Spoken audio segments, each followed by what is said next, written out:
તો સુરેન્દ્રનગર જિલ્લાના લીંબડી ખાતે ભાજપ પ્રેરિત વિશાળ ક્ષત્રિય સમાજનું સ્નેહ મિલન યોજાયું, જ્યાં 2000થી વધુ ક્ષત્રિય સમાજના અગ્રણી આગેવાનો સહિત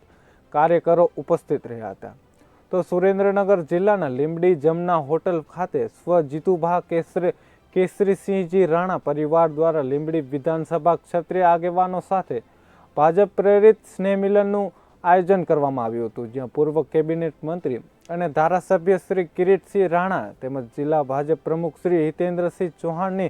અધ્યક્ષતામાં આ યોજાયેલી ક્ષત્રિય સ્નેહ મિલન કાર્યક્રમમાં અંદાજે 2000થી 2500 જેટલા લીંબડી વિધાનસભાના ક્ષત્રિયો તથા આગેવાનો ઉપસ્થિત રહ્યા હતા, જ્યાં કિરીટસિંહ રાણા તથા હિતેન્દ્રસિંહ ચૌહાણ દ્વારા સમાજના આગેવાનોને ભારતીય જનતા પાર્ટીના સમાજ માટેના યોગદાન તથા ક્ષત્રિય સમાજ દ્વારા ભારતીય જનતા પાર્ટીના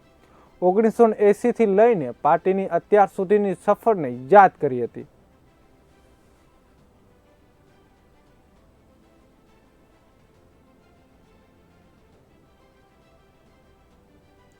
વિસ્તારમાંથી ક્ષત્રિય સમાજની ભારતીય જનતા પાર્ટીને સાથે હંમેશા રહ્યા છે. એને સમર્થન ભાજપને આપવા માટે સરઘસ મારા બાપુજી જીતુભા રાણા નામથી અને મેં પોતાને બધાને અપીલ કરી અને આજે એક સ્નેહ મિલનમાં પધારેલા મારા ક્ષત્રિય સમાજના સૌ વડીલ મિત્રો હતા, યુવાનો હતા, ગામે ગામથી મોટી બહોળી સંખ્યામાં ભારતીય જનતા પાર્ટીને માનનીય નરેન્દ્રભાઈ મોદી સાહેબ વડાપ્રધાન બને એના સમર્થન માટે ભાજપને કમળ ઉપર નિશાન ઉપર એમને મતદાન કરવા માટે 7 તારીખની અપીલ કરી છે. અમે બધાએ વાત કરી છે અને ભારતીય જનતા પાર્ટીની અનેક સરકાર આવી છે ત્યારે ભારતીય જનતા પાર્ટીએ અમારા વિસ્તારમાં પાણીથી લઈને દરેક વિષયો જે પ્રશ્નો હતા એ પ્રશ્નો હલ પણ થયા છે અને જે આવનાર કાર્યકર્તા ક્ષત્રિય સમાજના જ છે. વર્ષોથી ભારતીય જનતા પાર્ટી અરે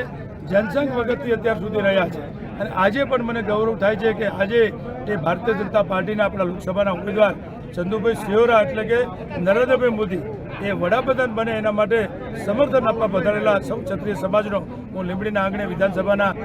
ધારાસભ્ય તરીકે અને ક્ષત્રિય સમાજના દીકરા તરીકે હૃદયપૂર્વક એમનો આભાર માનું છું.